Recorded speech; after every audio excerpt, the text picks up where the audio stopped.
ዘማርያም የሚባል ልጅ ቪዲዮ ሰርቶ የፕሮቴስታንት እምነት ተከታዮች ማንንም ከሆናችሁ በፈለጋችሁት መጽሐፍ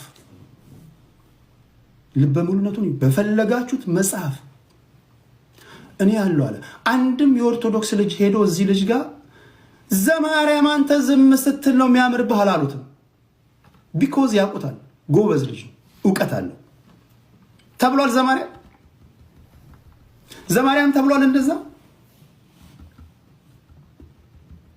ዘማርያም ዝም ስትል ነው የሚያምርብህ አላሉትም። ቢኮዝ ያውቁታል።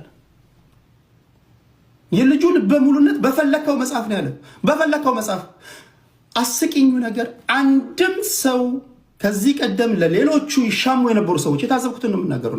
ለሌሎቹ ይሻሙ የነበሩ ሰዎች ዘማርያም የሚባል ልጅ መጥተው ከፈለጋችሁ ቴዲ ሐዋሳ ጋር በፈለከው መጽሐፍ ዲቤት ነው አይደል የፈለጋችሁት? ይሄው ትክክለኛው ሰው ነው ያለው ሲል አንድም ሰው ኦኬ ይዋጣልን ያለው የለም።